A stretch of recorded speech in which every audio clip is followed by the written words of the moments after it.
Coming up on Live, Work, Play, we spent the day with SCDNR, where they taught us the importance of oyster shell recycling.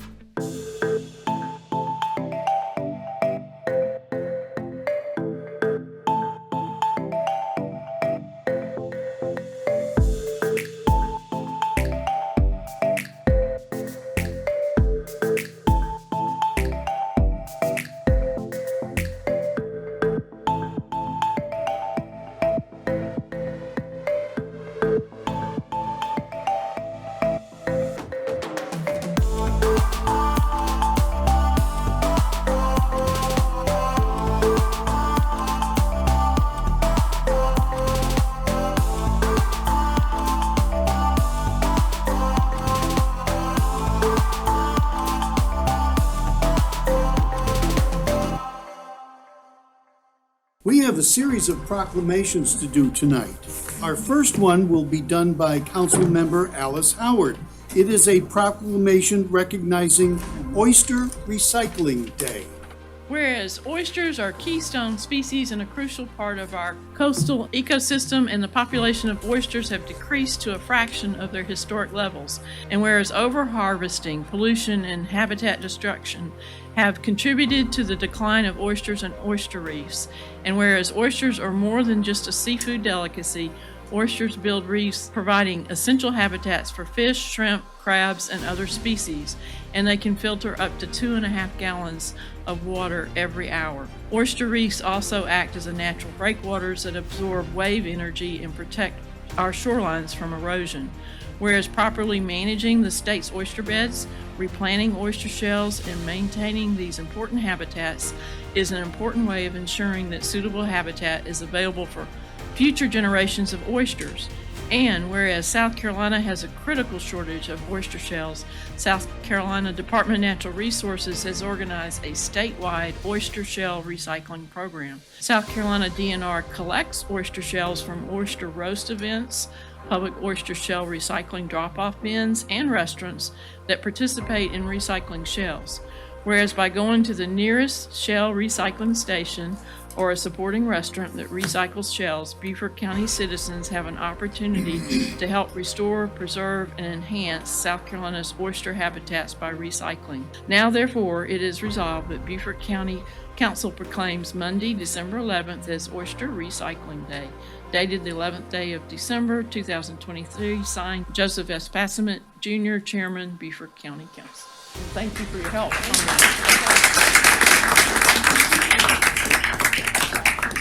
Thank you for passing the ordinance and raising awareness about oyster shell recycling. And I did want to add that as you are perhaps enjoying some oysters, try to keep your trash separate and make sure you're dropping them off at an oyster shell recycling facility. And yeah, thank you very much. Appreciate it.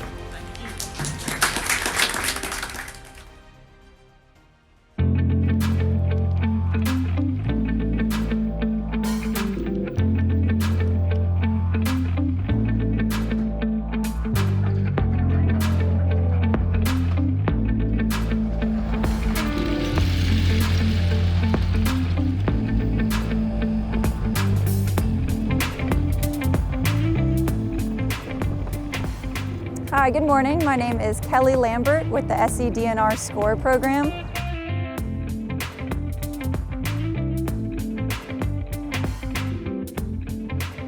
So the SCORE program stands for South Carolina Oyster Recycling and Enhancement. And along with this process, we have other methods of putting out oyster shell. We involve volunteers, members of the public. They can come help us build oyster reefs. We'll bag shell, we'll put them in wire cages known as MWRs, manufactured wire reefs. And we want to engage the community, teach those stewardship efforts, and let people know that they can help with this process too.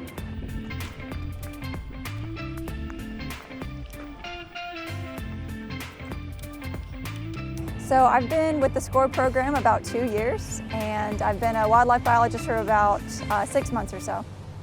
Today we'll be planting oyster shell and some limestone on state shellfish ground, S068 on the Broad River. We do this annually as a way to manage our state's oyster resources. The South Carolina DNR has been tasked with managing our shellfish resources since 1986. And one of the ways that we do that is by putting out substrate or material for larval or baby oysters to land on. During this time of year, oysters are spawning in our waterways, and after 2 to 3 weeks of floating around in the water column, those baby oysters will settle or land on either naturally occurring oysters or the substrate that we put out as a way to enhance our harvestable resource. So we recycle oyster shell in South Carolina, and we've recycled a lot of oyster shell. But to augment our shell resources, we're planting some limestone, which we get from a mine up near Jamestown, South Carolina. That limestone recruits oysters just as well as oyster shell does. It's a dolomitic limestone, meaning that it has a high calcium carbonate concentration, just like oyster shell has a high calcium carbonate concentration. And so we do about a 50-50 mixture of oyster shell and limestone as a way to be able to plant more material during this season.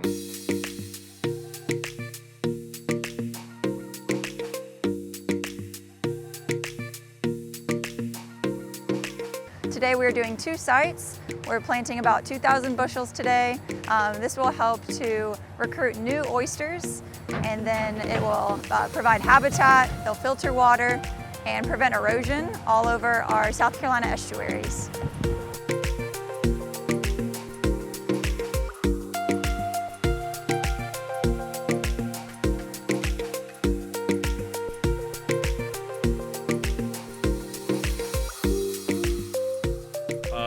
In years past, we've done in between 10 to 15,000 bushels. So we're doing an extra 2,000 bushels of shell or material this year.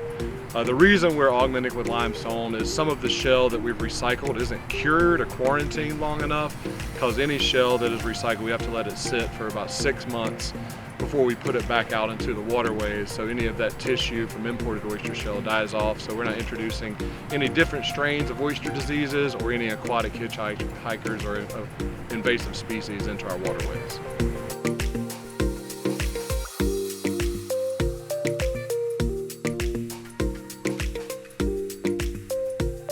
So we put the shells out, we'll put about 1,000 bushels of oyster shell a day. That covers about 1/10 of an acre of shoreline. And then oysters will start recruiting to this material almost immediately this time of year. Usually within a week's time, you'll have oysters landing on these shells. The oysters generally take about an inch, or they grow about an inch a year. Some areas you'll get faster growth, some areas you'll get slower growth, but on average it's about an inch a year. So within 2.5 to 3 years, we'll have harvestable size oysters, or about a 3-inch oyster. We'll continue to plant oyster shell at 3 other landings this season across 4 other state shellfish grounds, in hopes of providing more shellfish for our consumers or our citizens to harvest in South Carolina.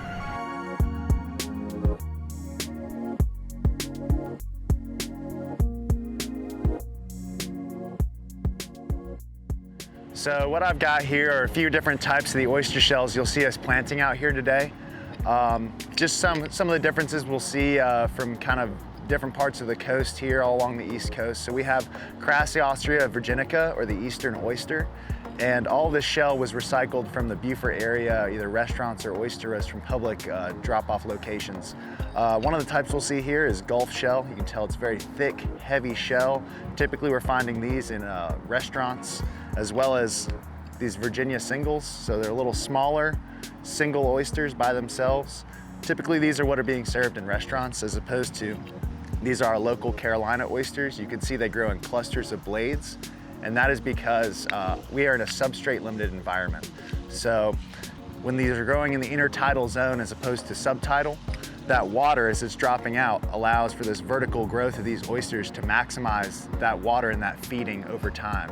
These are typically submerged their whole lives or exposed for very short amounts of time, so they can grow just about however and don't have to worry about maximizing that tide. And you can see they're clustered up here as well. That comes into play with that substrate limited environment. The reason we're putting all this out is to provide that substrate, mixing limestone in with these oyster shells, so that that calcium carbonate, that's that indicator, the big neon sign that's pointing to these oyster shells saying recruit to me, allows them to, these larval oysters, to find that oyster shell and find that limestone and then recruit to it and start growing there and allowing for recruitment and for harvest over time. So those are just kind of the three you'll kind of typically find here. All these oyster shells are not taken over by another oyster. They're actually settled on, and then each oyster will individually grow its own shell over time. So all of these are made up of the same thing, so this good calcium carbonate is what we're looking for. And that is what those oysters are looking for out in the estuaries as well.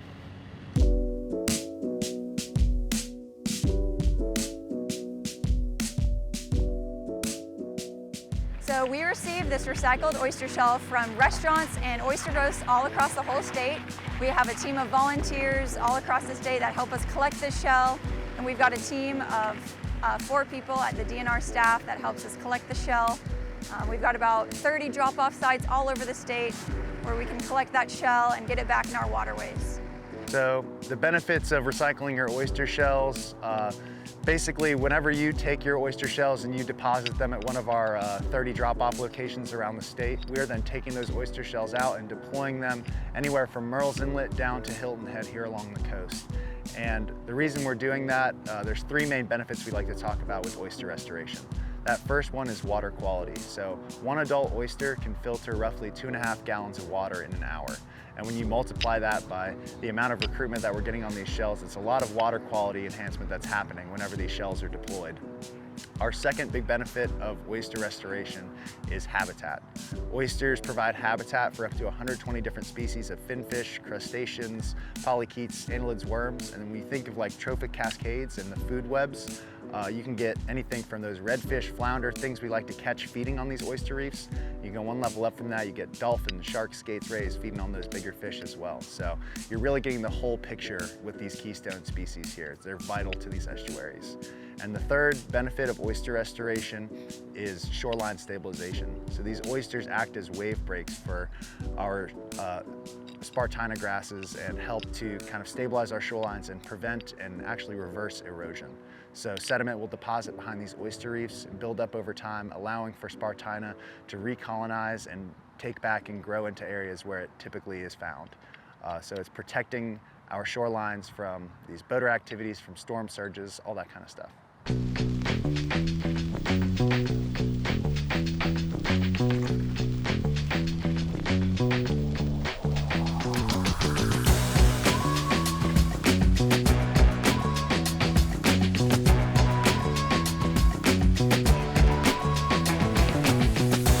We're loading the shell now.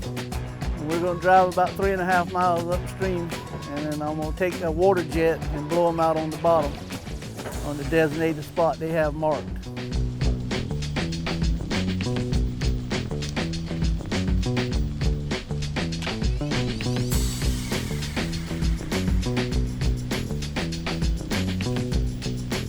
It's probably going to take us 30 minutes to run there, about an hour to unload, and about 30 minutes back.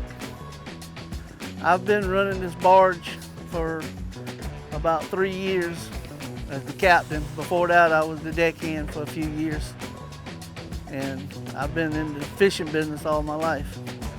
Commercial shrimper out of McCullumville, South Carolina.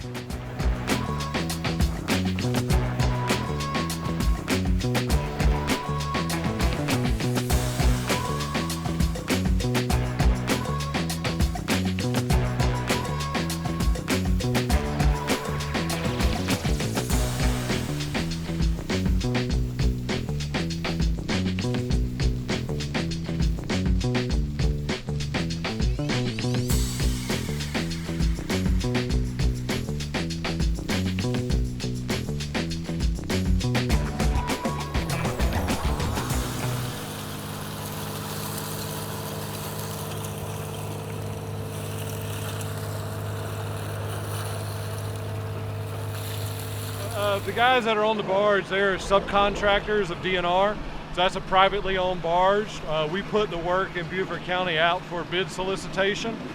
Just because our barge isn't able to come down and do Beaufort County, we've always contracted this work out. And they've been planting shell for years. They're usually the low bidder on these contracts. They do really good work, do really great plantings, and so it's optimizing our efforts by working with folks such as this that have the experience of getting the shell out in the water.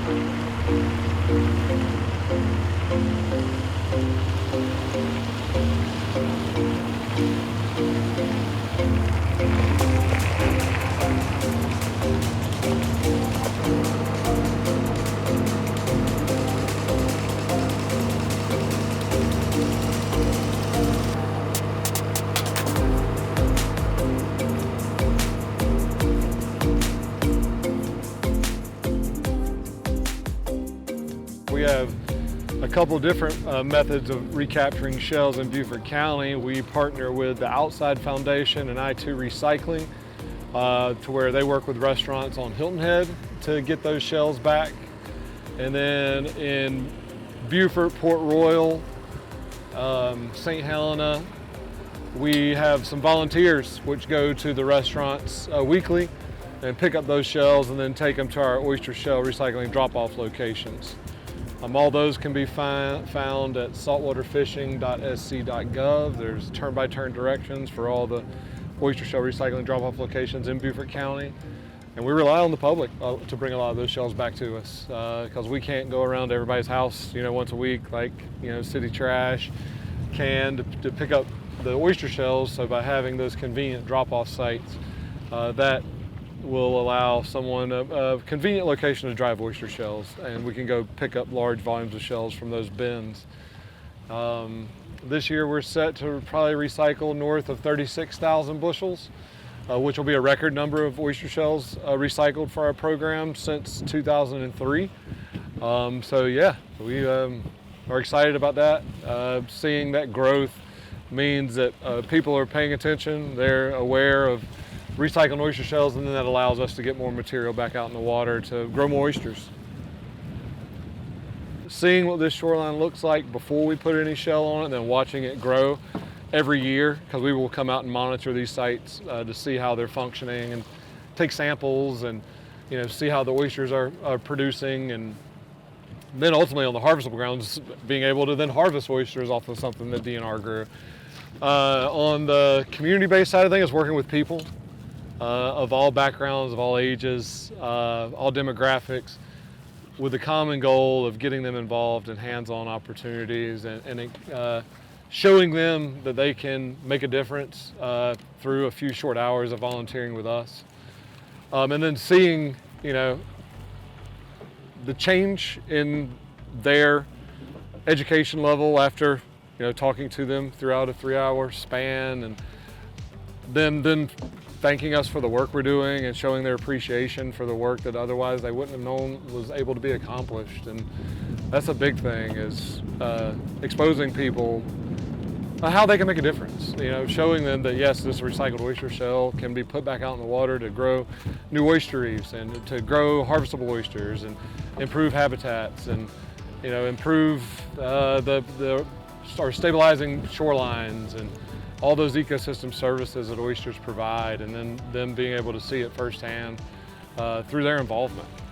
Those are some of the most rewarding things that I get a kick out of. I'd say my favorite part of this job is the people we get to work with. It's great being on the boat and getting time out on the water in these beautiful areas in South Carolina, but we work with tons of volunteers. Every time we do an event, we're typically involving some members of the South Carolina citizenry here, and we're trying to grow that oyster constituency and educate and get people passionate about this work that we're doing via, I like to call it sweat equity, that ownership of the marsh by getting their hands on and actually caring about this resource and putting it out with their hands. And then, it's cool for me to see once we've put out a reef, you come back a year later, it's recruited, it's taken off, and then, 2, 3 years later, 5 years later, I could be coming back to these reefs 10, 15 years later with my kids and fishing on them and seeing them, fully developed and providing habitat. So it's really cool to see, and that immediate benefit of working with volunteers and seeing them all click and see the light come on is kind of the coolest thing.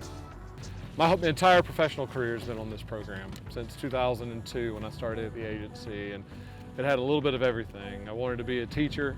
My mom was a teacher, and it's got a little bit of education, a lot of hands-on application. Part of it I wanted to study and be involved with coral reefs. Well, we don't have coral reefs in South Carolina. We have oyster reefs, and so it's kind of the next best thing.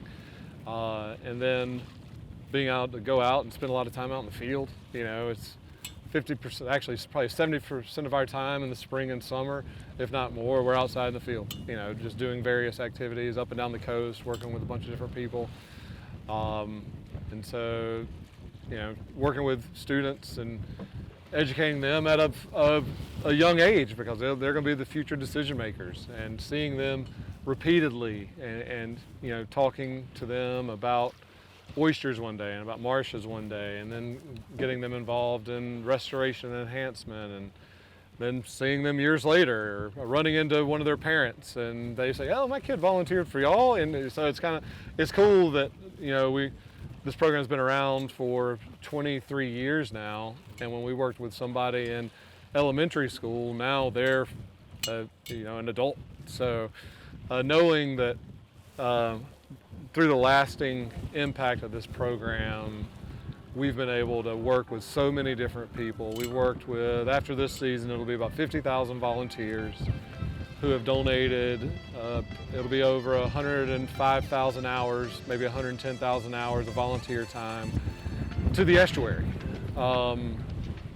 which is great, because when I moved here from Middle Georgia, I didn't really know what an estuary was, didn't know the value of an estuary, and through my career and involvement with this program, I've grown to love South Carolina's waterways and appreciate them for their, you know, beauty, and, you know, then also being able to enhance them and restore and manage oyster populations. It's been great. So yeah, I'm going to stick around here till I can retire and call it a day, because yeah, I found my place in the professional world was working with the agency and on the SCORE program. You know, we've got invertebrates, you know, sharks and stingrays and all the different fin fish that people like to fish for recreationally, and then all the things that they like to eat are utilizing the oyster reefs that are naturally occurring in nature, but also that the agency is deploying. So they are providing those ecosystem services, and they're part of the habitat. They're a keystone species, and so without oyster reefs out in our waterways, the health of our estuaries would not be what it is, because keystone species are critical to the health of any habitats that they are a part of. And oysters are a keystone species throughout the world. 85% of the oyster resource has been lost globally, making it the most severe impacted marine habitat on the planet.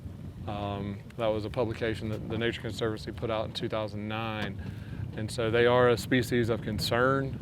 They are an essential habitat in South Carolina, and they're one that we'll be continuing to enhance and restore as long as we can. So.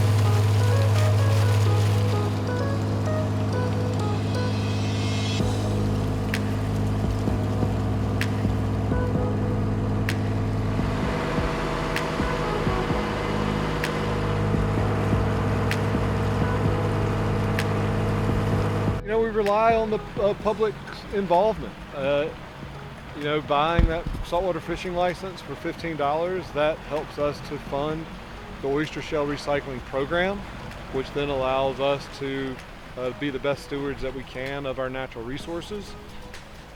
Even if they don't eat oysters or they don't go fishing.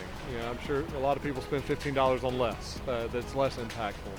So that money goes a long way to helping us fund projects at the agency, not outside of just oyster shell recycling, finfish projects, other projects that DNR are implementing that rely on the sale of saltwater fishing licenses. If you eat oysters at home, please recycle your shell. Every shell matters, every shell counts. We'd like to see those numbers continue to increase year year after year, and get more material out in the water so that we can grow more oysters. Volunteer with DNR if you're ever interested in coming out and working with us. We've got many volunteer opportunities available for folks to get involved with the construction of oyster reefs with our community-based restoration program, getting involved in oyster shell recycling, getting involved in marsh restoration, some just general field work if you're interested in trying to pursue a career in marine science, and interested in building that resume and getting some relevant job experience. You can come out and help us with field work. So, and just appreciate what we have in South Carolina. Our coastlines are beautiful. We live in a beautiful part of the United States, and a part of that is attributed to the water that we have that's surrounding us. So be the best stewards that you can of our waterways also. So we want to thank Beaufort County Public Works for allowing us this space to use the boat landing and store our materials, our oyster shell and limestone. We couldn't do this work without their cooperation, and we're really thankful for that. This is a big process, and it requires a team of people, so we're really thankful for them as well. So keep eating oysters and recycle your oyster shells. We've got about 32 drop-off sites all over the state. You can find that map on our website at scdnr.gov.